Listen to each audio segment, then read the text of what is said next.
요 원조 댕메인만 승인 받으면 2개, 3개, 4개, 1초 만에 다 승인된 걸로 만들 수가 있어요.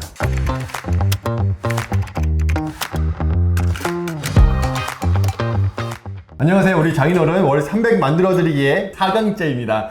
자, 오늘도 장인어른께서 숙제를 해가지고 오셨는데 잘 하셨는지 한번 미션을 체크하고 그런 다음에 오늘은 애드센스 승인 신청하기 전에 우리가 블로그 필수 세팅해야 될 게 있어요. 구글, 네이버, 스레드 하는 방법이 있는데 이 자세한 내용은 숙제 검사하고 진행해 보겠습니다. 자, 그러면 이제 4번째 걸음이신데 1강 보셨어요? 좀 어색하죠. 네, 응원하시는 분들도 많이 있으시고 댓글에 이런 말씀도 많이 있으시더라고요. 이거 영상 내리지 마라. 이거 나도 내 아버지한테 어머니한테 보여드리려고 하니까 영상 내리지 마세요 라고 하시는 분들이 계셔가지고 이거 꼭 이야기하고 가야겠다. 이거 나중에 라이브 유료 전환 시킬 거거든요. 그래서 영상 저장을 하시면 이제 그런 분들께는 별도로 영상을 제공을 할게요. 오늘 영상도 꼭 저장해 보시면 좋겠습니다. 자, 그러면 저는 이제 학창시절 제일 무서웠던 게 이 숙제 검사하는 시간이었거든요. 아버지 잘 하셨는지 한번 살펴보면 좋을 것 같아요. 헬리콥터 부모 기다리 어떤 말이에요? 헬리콥터가 공중에서 이렇게 정지 상태로 있는 것을 호버링이라고 네. 하는데 그 호버링 할 때 에너지가 하나도 안 들어가는 것처럼 아무것도 안 하는 것처럼 보이지만 실제로는 엄청난 에너지를 써야지만 정지 상태로 있는 거잖아요. 근데 그 호버링을 통해서 부모의 기다림이 이 자녀들을 바르게 인도한다라는 쪽에서 글을 썼어요. 그 내용들을 일반인들은 저처럼 이해를 할 거예요. 이게 뭐야? 제목에서 딱 봤을 때 이게 무슨 내용을 이야기하려고 하는지가 딱 나와야 돼요. 이 헬리콥터 부모라는 말은 처음 듣는 말일 수도 있어요. 일반 사람들이 듣기에는. 그러면 여기서 내용을 바꿔줘야 되는 거죠. 제목을요. 그래서 헬리콥터라는 것을 검색을 해봤을 때는 네. 굉장히 많이 뜨긴 뜨거든. 네네. 보통 이제 이 얘기들은 많이 하니까. 그래서 그걸 호버링이라는 말을 쓸까 하다가 헬리콥터라는 말을 앞에 넣기는 했는데 그것도 약간 이제 보는 입장에서는 무슨 내용인지 파악하기가 어렵다 그 얘기를 하는 거죠. 그렇죠. 저번에 제가 이제 예시를 보여드리자면은 여기 여러 가지 드라마라든지 영화라든지 다 있는데 최신 AI 교육 방향 뭘 쓸지가 나와요. 이 대주제가 있고 그 다음 소주제에 대한 내용이 나오죠. 그리고 여기도 백내장 녹내장 차이를 알아보자. 그리고 그거에 대한 자세한 내용은 여기 있어. 이런 내용으로 형성이 되어 있잖아요. 근데 지금 이 내용을 봤을 때는 무엇을 이야기를 하고 싶은지를 모르겠어요. 그리고 여기 소제목도 여기서 보시면은 증상 치료 예방법 대주제가 있고 대주제 아래에 소주제가 있어야 돼요. 그런 식으로 논리적으로 구성이 되어 있는 거를 구글이 좋아해요. 근데 일단 대주제가 어떤 주제인지 모르겠어요. 무엇을 쓰려고 하는지가 나와야 되고 그런 다음에 부모님들이 무엇을 해야 되는 건지 그 세부적인 내용으로 들어가야 돼요. 근데 여기서는 이 연관관계가 맞는가라고 봤을 때 쉽게 보여지지는 않아요. 내가 쓴 그 글의 주제가 그런지 모르겠는데 저렇게 제목 뽑는 것이 쉽지가 않겠더라고. 네네. 뒤로 한번 가볼까요? 이런 거 너무 좋은데요. 중년 부부 관계 회복. 이건 좋죠. 딱 뭘 쓸지 아니까. 그리고 여기선 조금 필요한데 익숙한 관계 근육 작은 접촉이라고 있는데 저 같으면 이럴 것 같아요. 관계가 멈추는 이유 이런 식으로 그 내용에 대해서 이야기를 하는 거잖아요. 익숙함이 그 이유가 된다는 것을 말을 하는 거고요. 여기 그 이유가 있고 그러면 관계가 멈추는 이유에서 여기서는 이유를 먼저 이야기를 할 것 같아요. 첫 번째 소제목에서 노트북 같은 경우에도 모니터, 키보드, 마우스 이렇게 있는 것처럼 그 아래에 형성되어 있는 주제이면 괜찮다는 거죠. TV라고 한다면 TV, 모니터, 리모컨, 펜 이런 것들이 그 아래에 있는 거겠죠. 관계 회복 아래에 관계가 왜 멈췄는가 그리고 어떻게 하면 회복할 수 있는가 뭐 이런 내용들이 다 그 아래에 있는 내용들인 거겠죠. 그래서 가능하다라는 거예요. 그러면 이 앞에 있는 괄호 앞에 있는 주제가 길이를 너무 길게 하면 또 좋진 않아요. 네. 그래서 그걸 최대한 글자 수를 줄인다 이렇게 생각하면 또 키워드만 뽑아냈었는데 네. 그게 아니라 이제 어떤 내용인지 좀 설명이 들어가면 약간 또 길어진단 말이에요. 그거는 네. 괜찮아요? 네, 그럼 이유 이렇게 작성을 하시면 되죠. 그리고 제가 관계 근육은 뭔지 모르겠는데 이건 제가 내용을 몰라서 말씀드리기 조금 어렵네요. 관계 근육이 그러니까 부모 역할을 하는 것 속에서 두 사람의 그 관계를 이렇게 단단하게 하는 그런 힘이 떨어졌다. 그 오히려 이제 그 자녀 양육에 더 집중해서 하다 보니까 부부 사이의 관계는 네네. 조금 더 소원해지고 그 친밀하게 하는 그런 것들이 좀 약해졌다, 느슨해졌다. 네. 그러니까 우리가 근육 운동 하듯이 그 관계 근육이라는 것을 용어를 넣어서 그냥 그 관계 근육을 키우는 그런 네. 방식들을 얘기를 하게 된 거예요. 그 아버님한테 특단의 조치를 해드릴게요. 전문 용어를 여기다 쓰면 안 돼요. 이 관계 근육을 아버님이 작성하셨던 이유는 뭐였냐면은 제가 보기엔 그래 보여요. 왜 끊어졌고 이거를 어떻게 회복할 수 있는가를 이제 설명하기 위한 비유가 이제 근육인 것 같아요. 근데 그게 소제목에 비유로 이야기를 해버리면은 사람도 나중에 이 글을 읽었을 때 한눈에 파악이 안 되고 그리고 구글로 파악이 안 돼요. 이따가 사람이 읽는 글로 만들려고 해요. 근데 사람이 딱 들어왔을 때 중년 부부 관계 요건 오케이. 근데 뒤에 있는 내용은 이게 뭐야? 라고 하는 순간 사람들은 나가버려요. 그러니까 초등학생도 이해할 수 있는 글이 좋은 글이에요. 그러면 전문 용어가 나오면 안 되고 내가 평상시에 사용하는 언어가 다 내려놔야 돼요. 전문 용어는 이 안에 들어올 수 있어요. 이 안에 있으면 좋아요. 소제목과 제목에는 아예 없어야 돼요.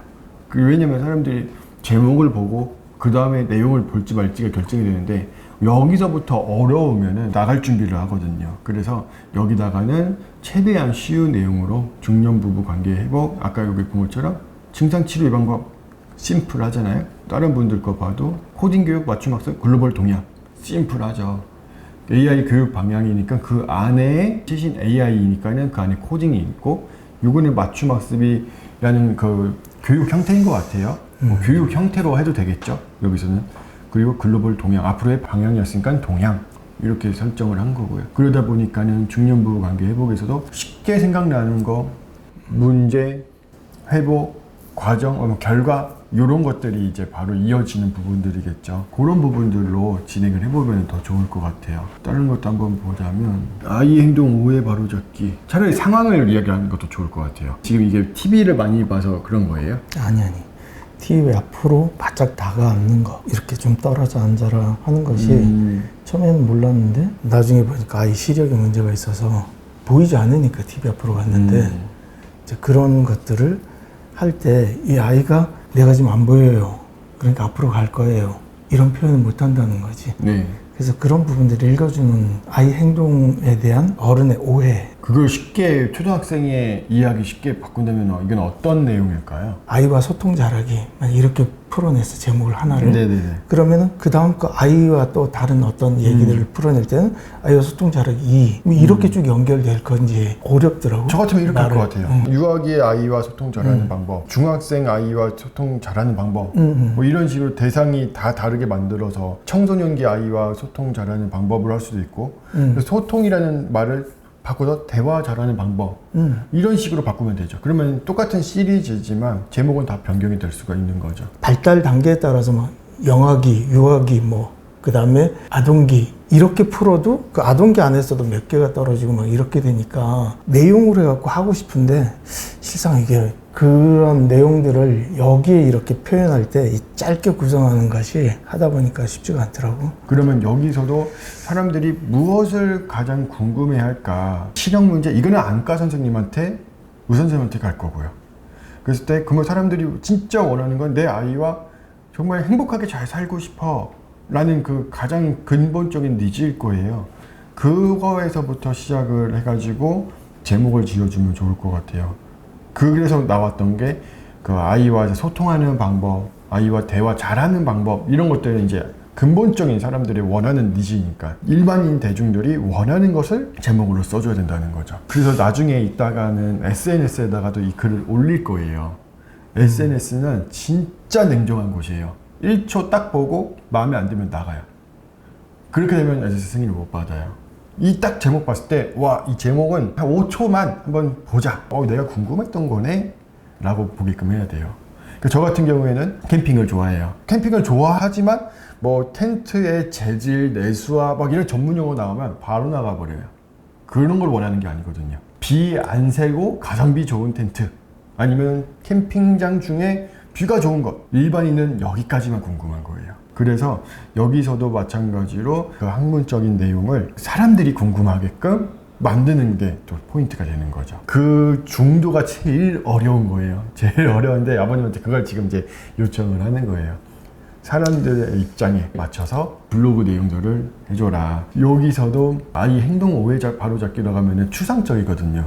뭐 어떤 행동인지 모르겠고요. 그리고 무엇을 어떻게 바꿔줘야 되는지도 나오지도 않으니까는 하면 나가버리는 거죠. 근데 아까 아버님 작성하셨던 것 중에서 은퇴 후 부부 외로움 원인, 이거는 이 상황에 있으신 분들은 왜 외로운지가 정확하게 나오잖아요. 여기까지 좋은데 여기서도 이제 원인이었으면 원인과 또 이제 해결 방법과 막 이런 내용들로 이어져야겠죠. 이 소제목 갖고는 이 좋은 제목을 뒷받침해 주지는 못해요. 그래서 사람들이 이 글을 읽을 때 어떤 마음을 갖고 오는가가 필요한 거예요. 은퇴 후 부부 외로운 원인이었을 때 사람들의 기본적인 니즈는 우리가 어쩌다 이렇게 됐을까? 그리고 더 깊은 니즈는 우리도 관계 회복하고 싶다. 이 마음으로 이 글을 볼 거예요. 그럼 여기에 반드시 관계 회복이라는 어떤 뭔가가 있어야겠죠. 결과값. 원인이었으면 원인과 결과, 그리고 개선 방안, 이런 것들이 기본적으로 궁금할 거예요. 그 내용이 여기 와야 되는 거예요. 그래서 글쓰기 할 때 가장 대원칙이 뭐냐면 바로 두 번째 문장을 읽게끔 하는 거에 최대 목적이 있다. 두 번째 문장은 그 세 번째 문장을 읽게끔 하는 거에 최종 목적이다 라는 말이 있어요. 이게 글쓰기 하는 사람들의 기본 원칙인 건데, 그러려면 그 사람들이 어디에 무슨 니즈가 있는 걸 잘 파악을 해야 되고, 여기서 이 글을 읽었을 때 사람들이 무엇이 궁금해질까를 파악을 하면 가상의 독자와 대화를 하면서 첫 번째 문장을 만드는 거예요. 그래서 이런 부분에서도 저는 이 제목은 너무 좋았다고 생각을 해요. 근데 여기서는 목적 프로젝트 연결감이 일반인이 원하는 내용은 아니었다 라고 보고요. 중년관계 회복 여기서도 이 제목 너무 좋죠. 이것도 결국에는 니즈, 우리 회복하고 싶어 라는 거니까, 그러면 왜 이렇게 했을까? 원인들, 사례들 뭐 이렇게 할 수도 있는 거고, 뒷부분이 이런 내용으로 가면 좋을 것 같고요. 이런 건 좋은 것 같아요. 아까 말씀드렸던 그런 부분이네요. 사춘기 자녀 문제 행동, 상담보다 관계 회복이 먼저. 이런 내용은 뉴스 칼럼 내용 같기도 하고, 어떤 내용을 작성할지가 대략적으로 보이는 것 같아요. 근데 낚시는, 이거는 점수 감점 받을 거예요. 왜냐면 이 상담, 관계 요 내용을 하고 있는데 갑자기 낚시가 웬 말이야 돼버리니까 맞지 않는 단어거든요. 그리고 사랑받는 느낌이라는 것은 제가 안 봐도 이건 알 것 같아요. 이런 내용이 있어야지만 관계 회복이 된다를 말씀을 하시는 것 같은데, 그러면은 사랑받는 느낌이라는 그 알맹이인 거고, 제목에다가는 진행해야 할 것들, 부모가 해야 할 의무 라든지 이런 제목과 관련된 내용으로 진행을 하면 좋을 것 같아요. 아버님께서 잘 쓴 제목들 제가 몇 가지 찝어드렸잖아요. 그 제목과 소제목을 조금 바꾸시면 좋을 것 같아요. 내용들은 워낙 아버님께서 잘 아시는 분야고 하니까는 저는 이제 형식을 잡아드리는 거죠. 이해가 되셨나요? 어떠셨어요? 기본적으로 내가 쓰고 싶은 얘기를 쓰는 게 아니라 상대방이 읽고 싶은 얘기를 써라 하는 것은 네. 이해는 하고 이제 거기에 맞춰가려고 하고 있기는 하는데, 네. 실제로 이렇게 제목 뽑기라든지 막 이런 것들이 쉽지는 않은 것 같아요. 계속 노력해봐야지 뭐. 그러면 사랑받는 느낌을 바꾼다면 관계 회복의 시작. 관계 회복 시작. 좋죠. 뭐 그런 식으로. 좋죠. 그러면은 딱이죠. 사춘기 자녀 갈등이 있는 부모님들은 보고 싶겠죠. 그러면서 이제 글을 정독을 하겠죠. 나한테 도움이 되는 글이라고 생각을 하니까. 근데 아버님은 글 쓰신 건 너무 잘 쓰셨고 하시니까는 보면 볼수록 이 글이 나한테 도움이 되는 글이야 라고 하면서 그 스크롤 내리면서 보겠죠. 그러면 이제 우리는 문제는 너무 좋은 글이 있는데도 불구하고 제목 때문에 사람들이 나가버리면 너무 아깝잖아요. 그렇기 때문에 우리가 제목을 잘 만들어줘야 된다라는 거예요. 자, 그러면 이제 넘어가 보겠습니다. 여기 상단에 한번 블로그를 보시면 어쩌고저쩌고 tstory.com이라고 되어 있잖아요. 네. 그러니까 이게 우리가 사는 집 주소라고 보시면 될 것 같아요. 근데 이 주소를 지금 월세방에 얹어서 하는 거예요. 지금 이거는 tstory라는 곳에. 그래서 내가 내 돈 주고 내 집을 직접 사는 주소가 필요해요. 도메인이라고 하거든요. 도메인이라는 걸 처음 들어보셨죠? 블로그 주소라고 표현하면 더 쉬우실 것 같고, 내 블로그 주소를 만들 거예요. 자, 그러면 이 블로그 주소를 왜 만들까요? 굳이 여기 있는데. 글쎄. 그렇죠. 강의를 했을 때 많은 분들이 질문을 하는 거예요. 아니 이미 나 주소 다 있는데 뭐하러 바꾸느냐? 그러면 다시 질문을 바꿔볼게요. 아버님께서 이제 나중에는 실력이 더 늘어나시면 블로그 10개를 다룰 거예요. 10개 다루려면 애드센스 승인 몇 번 받아야 될까요? 각각 다 받아야 되는 거 아니에요? 10개 다 봐야 되잖아요. 너무 힘들잖아요. 그러면 저도 그때 때려쳤을 거예요. 한 번만 받으면 돼요. 한 번 받는 방법이 바로 내 도메인을 사면 돼요. 이게 좀 어려우시니까 제가 설명을 드릴게요. 아버님께서 이제 블로그를 이제 딱 만들어 가지고 있었던 이 도메인 집 주소죠. 이거를 샀어요. 이게 원조예요. 원조 도메인을 한 개를 사면은요. 그러면 이제 내가 지금 아버님께서 지금 연결되어 있는 이 티스토리 있죠. 요게 딱 연결을 하고 이제 두 번째 블로그를 만들었어요. 두 번째 블로그. 그리고 뭐 세 번째가 있을 테고 여기 뭐 네 번째가 있겠죠. 요 원조 도메인만 승인 받으면 2개, 3개, 4개 다 승인된 걸로 만들 수가 있어요. 근데 이 도메인이 없으면요 10개 다 승인 받아야 돼요. 그래서 요 도메인을 사는 거고요. 이 도메인 그럼 좀 용어를 설명을 다시 드리자면 만약에 우리가 abc.com을 샀어요. 도메인 주소예요. 아버님께서 사신 거. 이게 원조 도메인 abc.com. 근데 이 2번, 3번, 4번에는 요 밑에 새끼를 친다 해가지고 새끼 도메인이라고도 하기도 하고요. 정식 용어는 하위라고 해요. 하위, 상위 뭐 이런 식으로. 근데 이해하기 쉬우시도록 새끼 도메인이라고 할게요. 자, 그러면 새끼 도메인은 abc.com이 아니라 여기다가 서브 그리고 나서 메인 도메인 주소가 들어가요. abc.com 이렇게. 근데 요거 또 자세히 보시면요. 이 티스토리 도메인 서브일까요? 아니면 메인일까요? 서브. 왜 그렇게 생각하세요? 여기 다시 2개가 찍힌 것 같은데? 그쵸. 하나로 연결되어. 맞아요. 그럼 여기서의 메인 도메인은 뭘까요? tstory.com. 그쵸. 결국에는 이 티스토리도요. tstory.com이라는 걸 사가지고 우리한테 이 새끼 도메인을 주고 있는 거예요. 그리고 새끼 도메인을 우리는 승인을 받는 거죠. 그러니까는 10개면 10개 다 승인을 받아야 버려야 되는 거예요. 그러지 말고 우리가 아예 애초에 이 좋은 거 메인 도메인, 원조 도메인을 하나 사면 우리가 스스로 새끼 도메인을 다 만들어낼 수가 있는 거잖아요. 그러면 한 번만 딱 승인 받으면 2번, 3번, 4번, 5번, 6번, 7번, 8번 계속해서 1초 만에 애드센스 승인 다 받는 거고요. 시간을 줄이기 위해서 이 원조 도메인을 사용을 하는 거예요. 자, 그러면 가격은 얼마냐? 이게 물가 상승 때문에 조금 올라가고는 있는데 대략 1년에 2만 원이에요. 그러니까 이 정도면은 애드센스 승인 여러 개 받는 그 노동력 대비 훨씬 좋죠. 그리고 이게 1년마다 갱신하는 거예요. 구독료처럼? 맞아요. 그 1년 또 지나면 2만 원 내면 되고 나중엔 뭐 2만 원 껌값으로 이 도메인 내실 수 있게끔 되는 게 목적인 거죠. 자, 그러면 우리가 지금부터 이 도메인을 변경을 하려고 해요. 이제 도메인을 사는 곳은 여러 가지가 있는데 저는 가비아를 추천을 드려요. 왜냐면 가비아가 좀 우리 한국인이 사용하기가 편하고요. 그 연결도 호환성도 쉽게 잘 따라할 수가 있거든요. 가비아는 그냥 도메인 회사네. 맞아요. 도메인을 판매하는 회사들인 거죠. 그래서 우리는 로그인을 하고 당연히 그리고 구매를 할 건데요. 여기에 아버님께서 로그인을 진행해 주시겠어요? 없으시면 회원가입 하시면 되겠고요. 됐네요. 자, 그럼 이제 아버님이 한번 마우스를 잡고 해보실 수 있도록 제가 하나씩 옆에 설명을 드릴게요. 나중엔 10개, 막 20개 이렇게 사게 되실 거예요. 저는 지금은 그렇게 되어 있어요. 그래서 이 사는 과정이 나중에는 그냥 눈 감고도 하실 수 있게끔 만들어 드릴게요. 여기 밑에 보시면 www라는 거 보이시죠? 네, 거기 커서를 두시고 내가 사고 싶은 도메인을 한번 쳐보시겠어요? 도메인 주소 이름을? 네, 영어로 검색을 해보시면은 살 수 있으면은 살 수 있다 이야기가 나오고요. 다른 사람들이 이렇게 이미 사고 있으면 못 산다고 해요. 그럼 다른 내용을 더 넣으시면 돼요. 이건 이제 살 수 있네요. 네, 거기 선택 누르시고요. 이거는. 여기서는 금액이 차이 나는 것은 이 확장자가 다르네요. 네, 맞아요. 닷컴이 제일 비싸고 그 다음 co.kr인데 이 닷컴과 co.kr이 가장 공신력이 있어서 구글 상위 노출도 용이에요. 근데 저기 뭐 ai.kr 막 이런 것들은 잘 안 돼요. 그래서 이걸로 선택하는 게 맞아요. 신청하기 눌러주시면 좋겠고요. 그리고 여기 보시면은 3년으로 되어 있으니까 이제 우리는 1년으로. 네. 하고 좀 스크롤 내리셔가지고 이제 개인정보 등록을 하시면 말씀 주세요. 가비아 네임 서버라는 게 있는데 복잡해요 설명하면. 그냥 선택하고 넘어가시면 돼요. 그리고 약간 동의, 전체 동의 해주시면 되겠고요.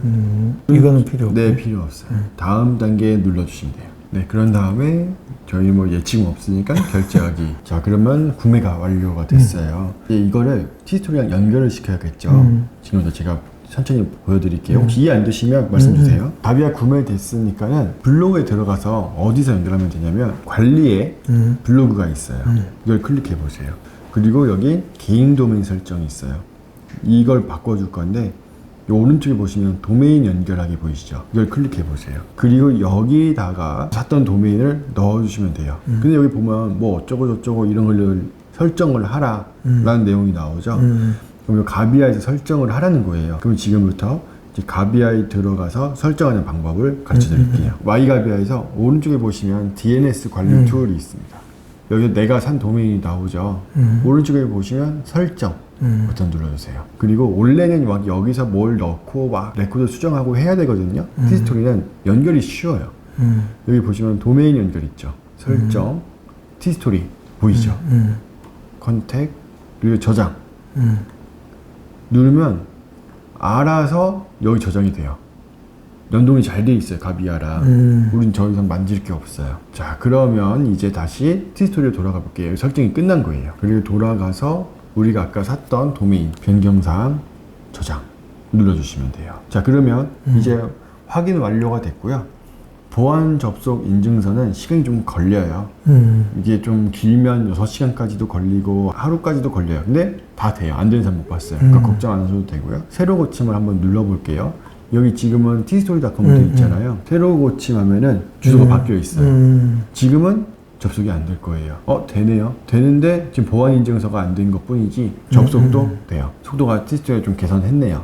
한동안 안 됐었거든요. 그래서 발급 대기 중이 나중에는 발급 완료로 바뀔 겁니다. 이건 알아서 하라고 놔둬놓고 우리는 그러면 이제 내 블로그는 아까 티스토리가 아니라 이거예요.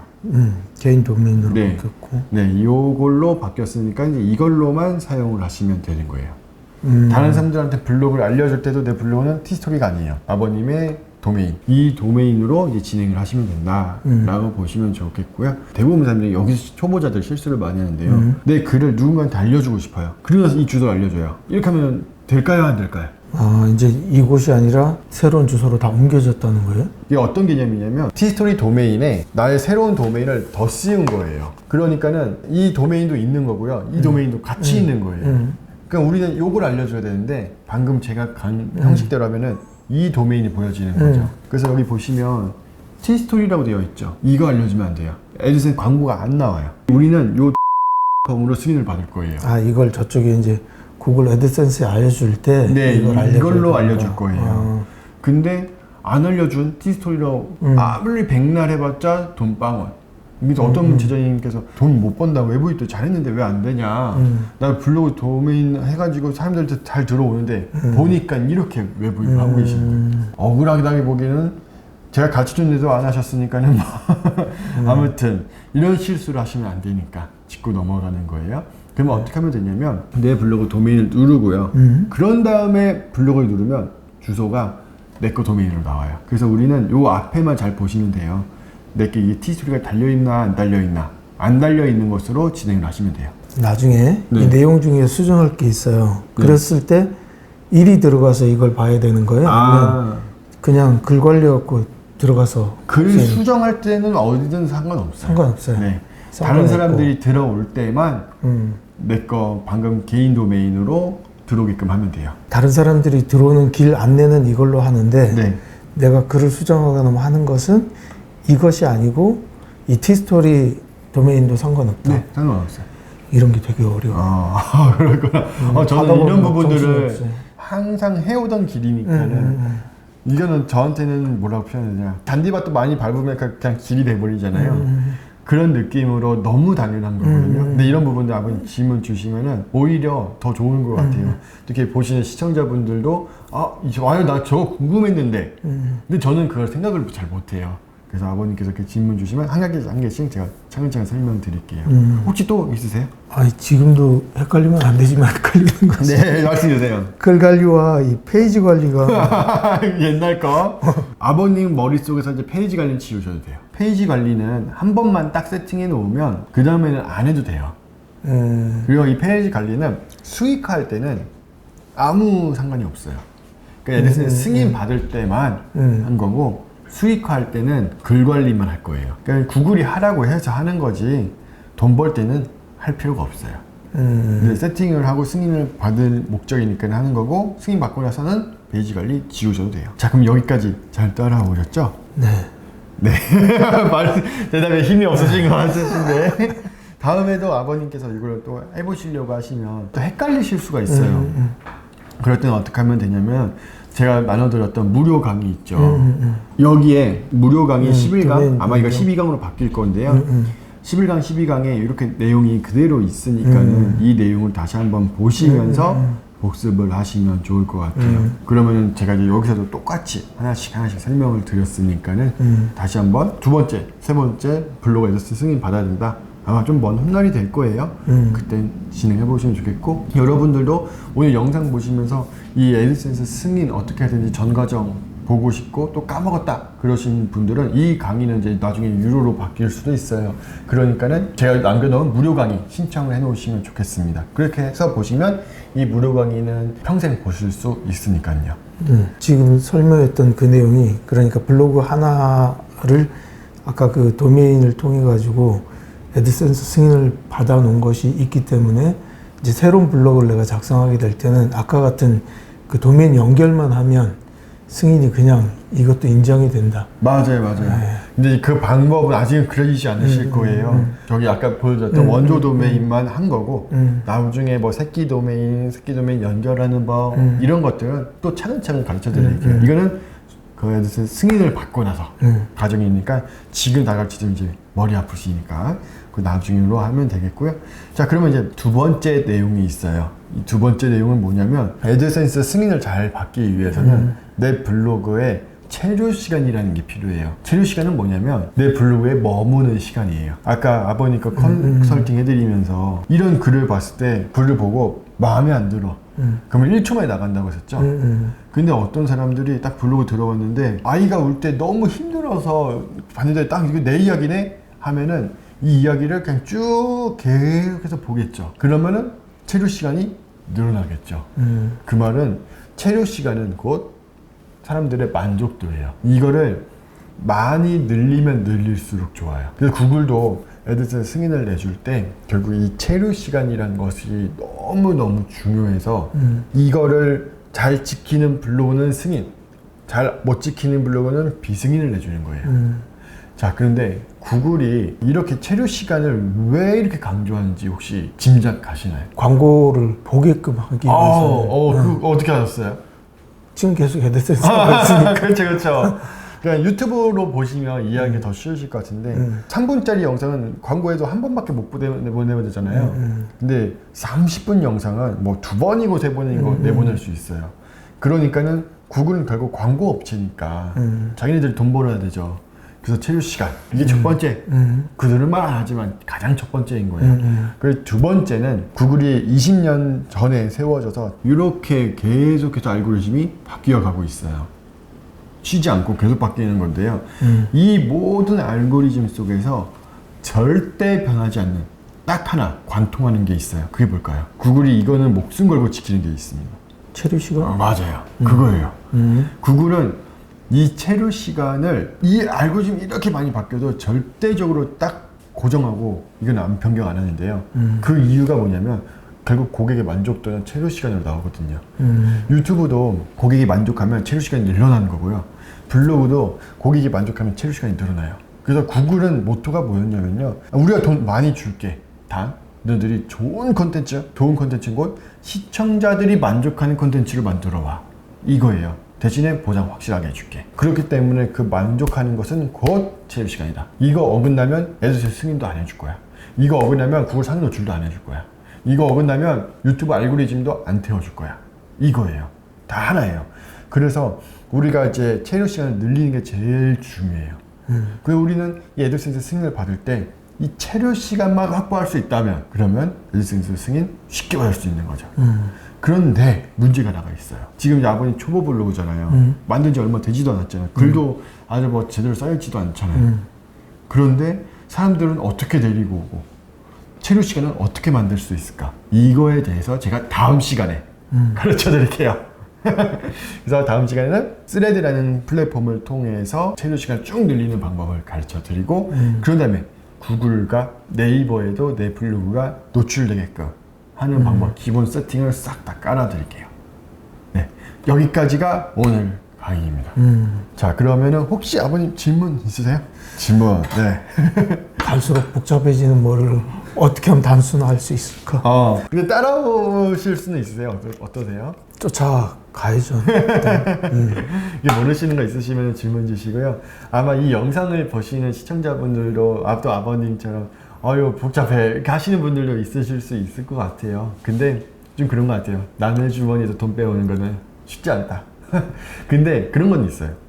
이 시스템을 하나 딱 만들어 놓고 나면 처음 만들 때는 어려운데 그럴 수 있죠. 처음 낯선 일이니까 하고 나면 그 다음부터는 그걸 운영만 하면 되니까 지금보다 훨씬 쉽게 그때는 글만 쓰면 되는 거고 지금은 이제 구글 로봇한테 샤바샤바 해야 되는 거니까 조금 어려울 수 있습니다. 이 과정을 우리 잘 뚫어 가보면 좋을 것 같습니다. 자, 그럼 다음 강의는 제가 빠르게 올려드릴게요. 원래 매주 월요일날 올라갔었는데 다음 강의는 이틀 뒤인 수요일날에 올려드리겠습니다. 그리고 미션도 수요일날에 내드릴 테니까 여러분도 잘 따라오고 계시죠? 지금 아버님만 숙제검사하고 있는데 여러분도 어느 날 제가 숙제검사 다 내놔라 할 수 있어요.